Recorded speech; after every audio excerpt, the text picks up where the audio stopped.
আসসালামু আলাইকুম। Edtech BD চ্যানেলের পক্ষ থেকে সকলকে অভিনন্দন জানাচ্ছি। আজকে যে সংশোধিত নিয়োগ বিজ্ঞপ্তিটি নিয়ে আলোচনা করব সেটি হচ্ছে কিছুদিন আগে যে ভূমি রেকর্ড ও জরিপ অধিদপ্তরের নিয়োগ বিজ্ঞপ্তিটি প্রকাশিত হয়েছে সেটি সংশোধিত।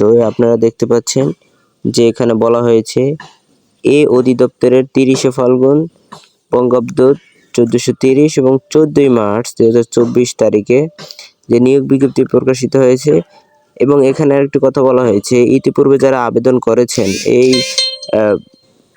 ভূমি রেকর্ড ও জরিপ অধিদপ্তর, সেখানে আপনাদের নতুন করে আবেদন করার প্রয়োজন নেই, যেহেতু এটি সংশোধিত নিয়োগ বিজ্ঞপ্তি। এবং আমি যদি আপনাদেরকে একটু এর স্থান, আপনার পোস্টিং অর্থাৎ কাজের ইয়েটা আপনাদের সাথে শেয়ার করি, সেটা হচ্ছে ভূমি রেকর্ড ও জরিপ অধিদপ্তরের আওতাধীন জোনাল সেটেলমেন্ট উপজেলা সেটেলমেন্ট অফিসে রাজস্ব খাতভুক্ত। অর্থাৎ এটি হচ্ছে আপনার যে জোনাল সেটেলমেন্ট অফিস আছে এবং উপজেলা সেটেলমেন্ট অফিস আছে, সে অফিসে হচ্ছে এই পদগুলো হচ্ছে নিয়োগ দেওয়া হবে এবং সেখানে তারা এখানে দায়িত্ব পালন করবে, পোস্টিং হবেন। তো প্রথমে যে পদটি নিয়ে আলোচনা করব সেটি হচ্ছে যে নাম্বার 1, আপনারা দেখতে পাচ্ছেন যে 7 লিপিকার বা কম্পিউটার অপারেটর, এটি 13তম গ্রেডের পদ, যার বেতন শুরু হচ্ছে 11,000 থেকে 26,590 টাকা পর্যন্ত, পদসংখ্যা 5টি এবং এর যোগ্যতা হচ্ছে আপনারা দেখতে পাচ্ছেন যে কোনো স্বীকৃত বিশ্ববিদ্যালয় হতে অনন্য দ্বিতীয় শ্রেণী বা সমমানের সিজিপিএ, স্নাতক বা সমমানের ডিগ্রি। অর্থাৎ এখানে স্নাতক, অনার্স বা ডিগ্রি যারা আছেন মাদ্রাসা থেকে ফাজিল করবেন তারাও এই পদে আবেদন করতে পারবেন। তবে কম্পিউটার চালনায় দক্ষতা থাকতে হবে। সার্টলিপিতে প্রতি মিনিটে সর্বনিম্ন গতিতে 30 মিনিটে 80 শব্দ হচ্ছে ইংরেজিতে, 50 শব্দ হচ্ছে বাংলায় এবং মুদ্রাক্ষরে প্রতি মিনিটে সর্বনিম্ন গতি 30 শব্দ, বাংলায় 25 শব্দ থাকতে হবে। এরপরে দ্বিতীয় যেটি রয়েছে সার্ভেয়ার, এই সার্ভেয়ার পদটির জন্য রয়েছে আপনারা দেখছেন 14 গ্রেডের পদ, বেতন হচ্ছে 10,200 টাকা এবং পদসংখ্যা হচ্ছে 86টি, অর্থাৎ 86 জন নেওয়া হবে। ট্রাভার্স সার্ভেয়ার আপনারা দেখতে পাচ্ছেন যে 15 গ্রেডের 9,700 থেকে 23,490 টাকা পর্যন্ত, এখানে 4 জন এবং কম্পিউটারের জন্য নেওয়া হবে 15 গ্রেডের, সেখানে হচ্ছে 9,700 থেকে, অর্থাৎ এটিও 15 গ্রেডের এবং পদসংখ্যা হচ্ছে 8 জন। এরপর হচ্ছে নাজির কাম ক্যাশিয়ার, এখানে হচ্ছে গ্রেড 16, যার বেতন 9,300 টাকা থেকে 22,490 টাকা এবং 17টি পদ রয়েছে এখানে, অর্থাৎ পদের সংখ্যা 17টি। এবং যোগ্যতা যদি বলি, এটি হচ্ছে কোনো স্বীকৃত বোর্ড হতে দ্বিতীয় বিভাগে সমমানের সিজিপিএ, উচ্চ মাধ্যমিক সার্টিফিকেট, অর্থাৎ উচ্চ মাধ্যমিক এইচএসসি সার্টিফিকেট হলে আপনারা এখানে আবেদন করতে পারবেন। তবে অবশ্যই কম্পিউটার চালনায় দক্ষতা থাকতে হবে এবং কম্পিউটার মুদ্রাক্ষরে প্রতি মিনিটে সর্বনিম্ন গতি ইংরেজিতে 20, বাংলায় 20 শব্দ হতে হবে।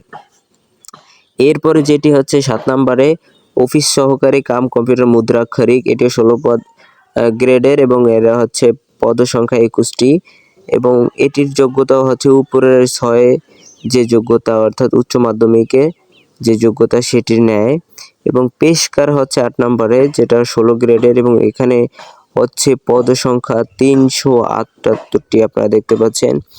এটির কোনো স্বীকৃত বোর্ড হতে অনন্য দ্বিতীয় বিভাগ, অর্থাৎ এখানে আপনার দ্বিতীয় বিভাগে উচ্চ মাধ্যমিক হতে হবে।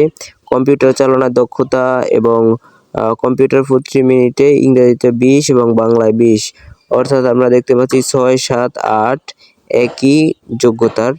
এবং রয়েছে রেকর্ড কিপার, এটিও 16 গ্রেডের পদ, এখানে পদসংখ্যা হচ্ছে 291টি, কোনো স্বীকৃত বোর্ড হতে কমপক্ষে দ্বিতীয় বিভাগ এবং সেটি হচ্ছে এইচএসসি বা উচ্চ মাধ্যমিক, আপনারা দেখতে পাচ্ছেন।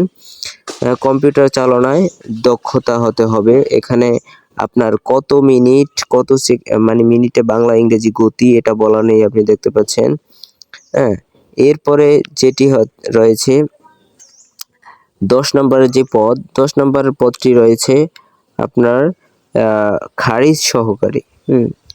খারিজ সহকারীতে হচ্ছে 474 জন নেওয়া হবে এখানে এবং কোনো স্বীকৃত বোর্ড হতে, যে আপনারা দেখতে পাচ্ছেন, কমপক্ষে দ্বিতীয় বিভাগে সার্টিফিকেট উচ্চ মাধ্যমিক, এখানেও কম্পিউটার চালনা দক্ষতা এবং এখানে প্রতি মিনিটে বাংলা এবং ইংরেজিতে 20 করে চাওয়া হয়েছে।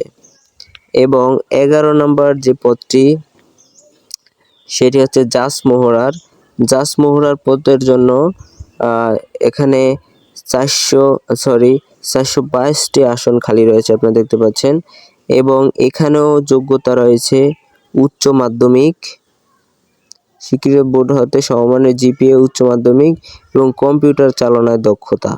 এখানে কত মিনিটে কত শব্দ এটা চাওয়া হয়নি, সুতরাং আপনার কম্পিউটার দক্ষতা থাকলে আপনি এই পদে আবেদন করতে পারবেন। এরপরে যেটি রয়েছে কপিস্ট কাম বেঞ্চ সহকারী, এটিও হচ্ছে 16 গ্রেডের 480টি পদ রয়েছে আপনারা দেখতে পাচ্ছেন, প্রচুর পরিমাণে পদের সংখ্যা। এবং এখানে যেটি রয়েছে সেটি হচ্ছে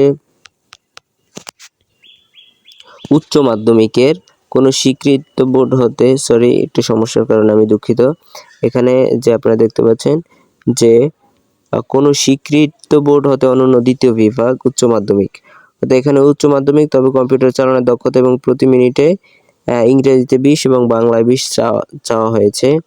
এবং 13 নম্বর যে পদটি রয়েছে, 13 নম্বর পদের জন্য অফিস সহায়ক, এখানে 182টি পদ খালি আছে।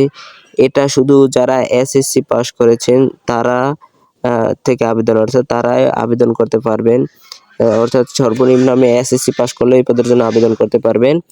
এরপরে যে 14 নাম্বার পদটি রয়েছে সেটি হচ্ছে চেইনম্যানের জন্য হচ্ছে কোনো স্বীকৃতি বোর্ড হতে, এটাও হচ্ছে মাধ্যমিক অর্থাৎ এসএসসি পাস হলেও আপনি এই পদের জন্য আবেদন করতে পারবেন। এখানে পদ রয়েছে আপনার 145টি, এটি হচ্ছে 20 গ্রেডের পদ।